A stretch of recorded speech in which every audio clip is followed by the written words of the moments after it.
ബി.ജെ.പിയിൽ ചേർന്ന പത്മജ വേണുഗോപാലിന് എതിരെ രൂക്ഷമായി ആഞ്ഞടിക്കുകയാണ് കെ മുരളീധരനും മറ്റ് എല്ലാ കോൺഗ്രസ് നേതാക്കളും.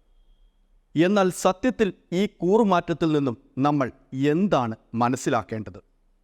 അടുത്തത് ആര്? ഈ ചോദ്യമാണ് കോൺഗ്രസ് പാർട്ടിക്കുള്ളിലും രാഷ്ട്രീയ നിരീക്ഷകർക്കിടയിലും ഇപ്പോൾ ഏറ്റവും സജീവമായ ചോദ്യം. ഓരോ ദിവസം പിന്നിടുമ്പോഴും രാജ്യത്തിൻ്റെ ഏതെങ്കിലും ഒരു ഭാഗത്തു നിന്ന് കോൺഗ്രസ് പാർട്ടിയിലെ പ്രമുഖ നേതാക്കളെ ആരെങ്കിലും ബി.ജെ.പി. പാളയത്തിലേക്ക് ചേക്കേറിയെന്ന വാർത്തയാണ് പുറത്തു വന്നുകൊണ്ടിരിക്കുന്നത്. മറ്റ് സംസ്ഥാനങ്ങളിൽ ഈ പ്രവണത ആരംഭിച്ചിട്ട് പല വർഷങ്ങളായെങ്കിലും കേരളത്തിൽ ഇതിൻ്റെ അലകൾ വീശിത്തുടങ്ങിയത് അടുത്ത കാലം മുതലാണ്. ഒരു കാലത്ത് കേരളത്തിലെ കോൺഗ്രസ് പാർട്ടിയുടെ മുഖങ്ങളും സംസ്ഥാന മുഖ്യമന്ത്രിമാരും ആയിരുന്ന കെ കരുണാകരൻ്റെയും എ.കെ. ആന്റണിയുടെയും മക്കളാണ് ഇവിടെ നിന്ന് ബി.ജെ.പിയിലേക്ക് ചേക്കേറിയവരിൽ പ്രമുഖർ. ആന്റണിയുടെ മകൻ അനിൽ കുറച്ചു മുന്നേ പോയപ്പോൾ കരുണാകരൻ്റെ മകൾ പത്മജയുടെ കൂറുമാറ്റം ലോക്സഭാ തെരഞ്ഞെടുപ്പിന് ആഴ്ചകൾ മാത്രം അവശേഷിക്കുകയാണെന്ന വ്യത്യാസം മാത്രമാണ് ഉണ്ടായത്. 5 പതിറ്റാണ്ടിലേറെ നീണ്ട പാർട്ടി പ്രവർത്തനം അവസാനിപ്പിച്ച് അധികാരത്തിനായി പാർട്ടിയെ പിന്നിൽ നിന്നും കുത്തിയവർ മുതൽ CBIയെയും EDയെയും വിറ്റ് ബി.ജെ.പി. വിലയ്ക്ക് വാങ്ങിയവർ വരെയുണ്ട് അക്കൂട്ടത്തിൽ. ഈ കൂറുമാറ്റങ്ങളിൽ കോൺഗ്രസിന് നഷ്ടപ്പെട്ടത് ആ നേതാക്കളെ മാത്രമല്ല, ചിലയിടങ്ങളിൽ ആ സംസ്ഥാനം ഒട്ടാകെയാണ്. സത്യത്തിൽ പത്മജ കോൺഗ്രസ് വിട്ടത് കോൺഗ്രസിന് ഒരു നഷ്ടമാകുമോ? അത് ബി.ജെ.പിക്ക് ഗുണം ചെയ്യുമോ? അത് ബി.ജെ.പിക്ക് പത്മജയെ കൊണ്ട് ഗുണമൊന്നും ഉണ്ടാകേണ്ടേ? എന്താകും പെട്ടെന്നുള്ള ഈ ഒരു വേലിച്ചാട്ടത്തിൽ നിന്നും നാം മനസ്സിലാക്കേണ്ടത്? സത്യത്തിൽ മികച്ചൊരു രാഷ്ട്രീയ കൃഷിയാണ് ബി.ജെ.പി. കേരളത്തിൽ ഫലപ്രദമായി നടപ്പാക്കിക്കൊണ്ടിരിക്കുന്നത് എന്ന് നമുക്ക് വേണമെങ്കിൽ പറയാം.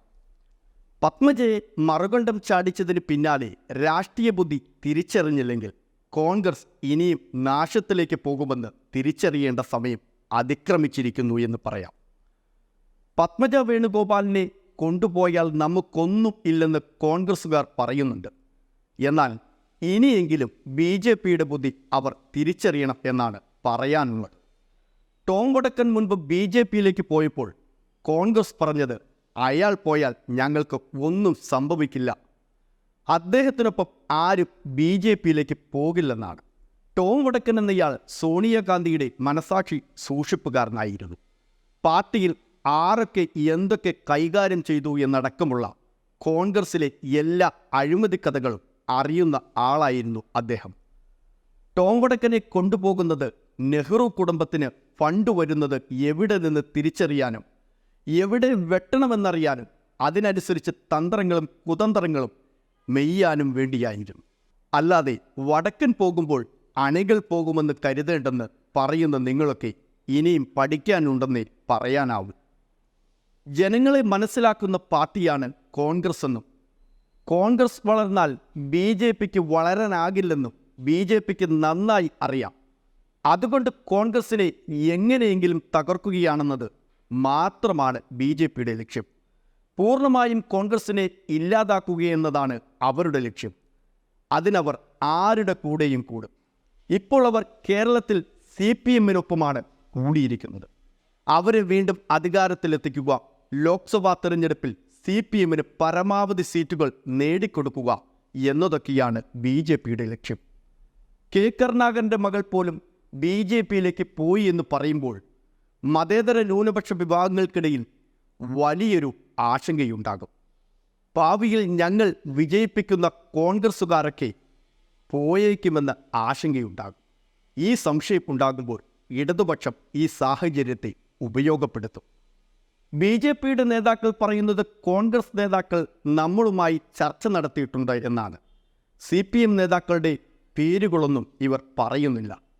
അതായത് കോൺഗ്രസ് നേതാക്കൾ നാളെ ഞങ്ങൾക്കൊപ്പം വരുമെന്ന സന്ദേശം നൽകുന്നു എന്നാണ് ബി.ജെ.പി. ശ്രമിക്കുന്നത്. കോൺഗ്രസിനെ വിശ്വസിക്കരുത്, അവർക്ക് വോട്ട് കൊടുക്കരുത്, കോൺഗ്രസ്സുകാരെല്ലാം ഞങ്ങളുടെ കൂടെ വരാൻ നിൽക്കുന്നു എന്നുള്ള ഒരു പ്രസ്താവന ഒളിഞ്ഞും തെളിഞ്ഞും നൽകുകയാണ്. കോൺഗ്രസിനെ രാജ്യത്ത് നിന്ന് പൂർണ്ണമായി ഒഴിവാക്കുകയാണ് ഇതിലൂടെ അവർ ലക്ഷ്യം വയ്ക്കുന്നത്. ഇത് മനസ്സിലാക്കി പ്രവർത്തിക്കേണ്ടത് കോൺഗ്രസ്സാണ്.